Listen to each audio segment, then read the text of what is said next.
Luqman, he was teaching his son the most important thing. And this is the most important thing, brothers and sisters, please, and sisters in particular. You generally spend more time than fathers because maybe traditionally the fathers are out working, etc., etc. So make your time with your children beneficial and productive. Speak to them, give them love and compassion, give them your time and engage with them. Talk to them. Don't just shout things at them, and explain the whys. So this is the first of the advices of Luqman. He said to his son, don't commit shirk with Allah. Why? Because inna shirka la dhulmun azim. Because shirk is the greatest of oppression and wrongdoing.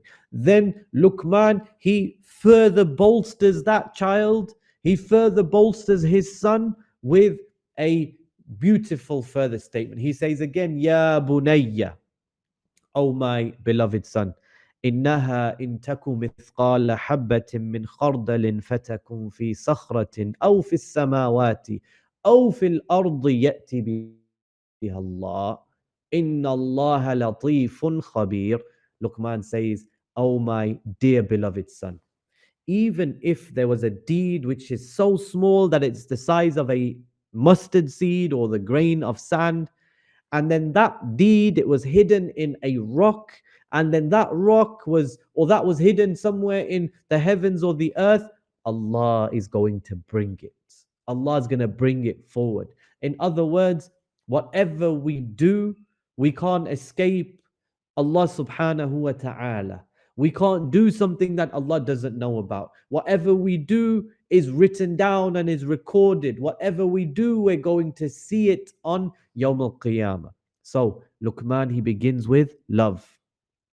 And at the same time, the critical thing, brothers and sisters, and I can't emphasize this enough, don't make your child fear you.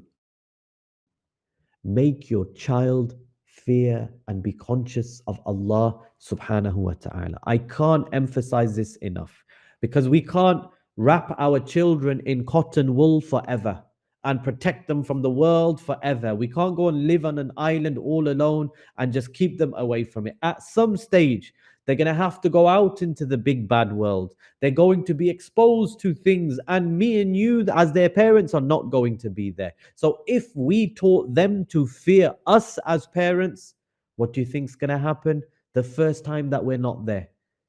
Everything is going to go, and they're just going to be free, and they're going to do whatever they want, and they're just going to follow their desires.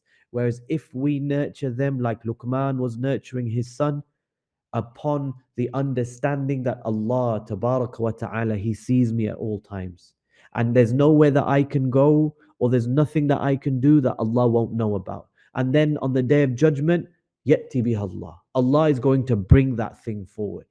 And so you're giving the child the tools, right? This is what it's about.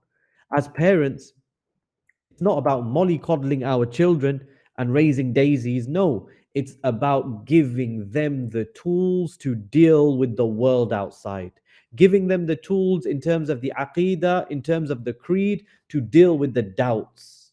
Deal with the doubts that might come to them from the non Muslims and even the atheists and even the Muslims and the hypocrites who may be trying to deviate them from the straight path. Giving them the tools to deal with that. That's the correct aqidah. And then giving them the tools to deal with the shahawats as well, giving them the tools to deal with the desires as well. Okay, and that is so critical, wallahi, that the desires, when a child, like I said, when you are no longer with that child and they're mollycoddling that child, then the child is going to rebel, follow the desires. But when you teach that child, listen, Allah's watching you.